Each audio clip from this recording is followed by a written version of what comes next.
Good evening, and welcome to another one of my episodes of A Verse a Day Keeps the Muslims Away. Today, again, I'm not going to be using the Quran, and as I will be talking about marriage, al-zawaj. In Islam, under Sharia law, marriage is a fascinating process for both the woman and the man. However, it's far more exciting for the woman, and you'll see what I mean in a little bit.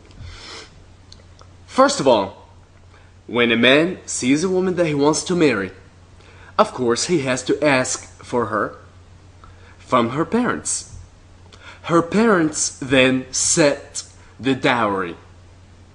Okay? They set how much the future husband needs to pay. But keep in mind they set two different dowries. Al-mu'addam and al-mu'akhar.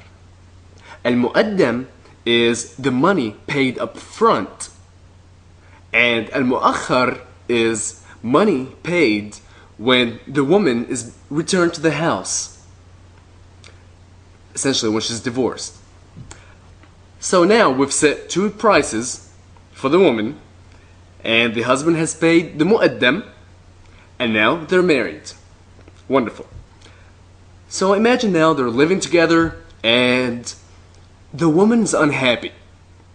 And she decides to leave her husband's house and just go stay at her mom's house for a couple of days. It happens. It happens to a lot of people. You know, newlyweds. The husband then has the right to go to the courts, and under Sharia laws, he can bring his wife back to the house in using something called Bayt al-Ta'a. Bayt al-Ta'a is the house of obedience or house of submissiveness.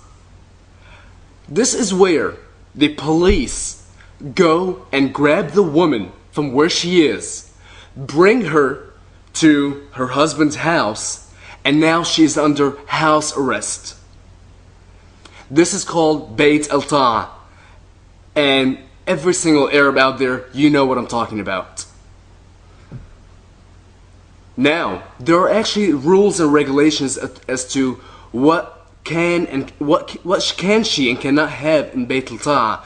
Generally, when she is placed under these rules and regulations, she is supposed to be in a room by herself. She's not supposed to have any of her family members, any of her husband's family members, and any of the family members of her darra. And al-darra is the other wife of the husband. So in case the husband has 3 or 4 wives, you know, she's supposed to be secluded from everyone. Now, while she is under Bayt al-Ta'a, she may leave the house only with the permission of her husband. And when she leaves the house, she is expected to return, you know, with a certain curfew. And this keeps going on until he goes back to the courts and releases her from Bayt al-Ta'a. Once she's become obedient and submissive enough to where you don't need the police to enforce it. Alright, let's take the same couple. Now, let's say they have 2 children. I don't know, a 3-year-old and a 4-year-old. 3-year-old boy and a 4-year-old girl. And the husband now decides to divorce the woman. Let me backtrack a little bit. Before you get married, there's something called al-asma. Al-asma is the power to divorce the other person. By default, al-asma is in the hand of the husband. Now, it is possible for a woman to demand that al-asma to be given to her to where she can divorce the husband. But it's very rare, and I've only seen it in certain movies. Now, when the husband is going to divorce the woman, all he needs to do is say, Talit, Talit, Talit, or Talit bil talata. Say, you're divorced, you're divorced, you're divorced, or you're divorced 3 times.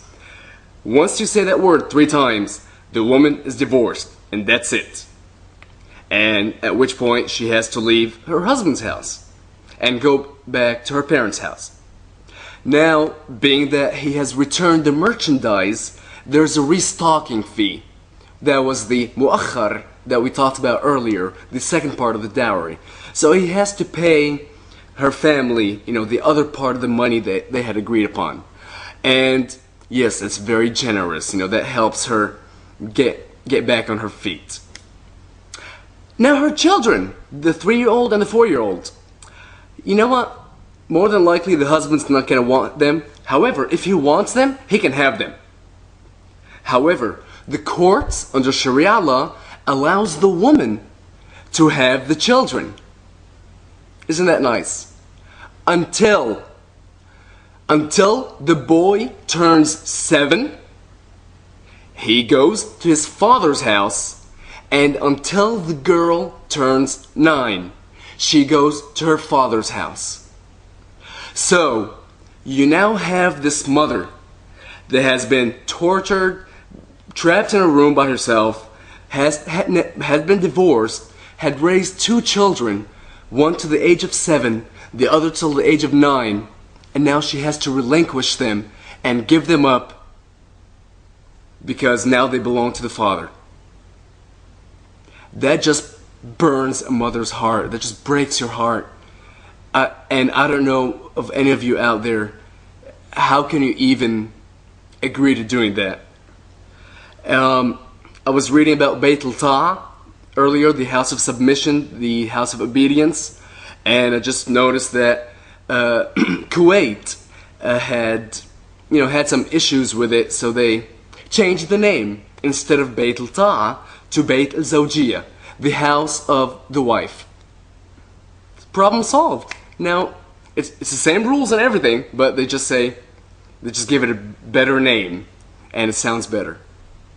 Alright, you have a good evening, and I'll see you guys later.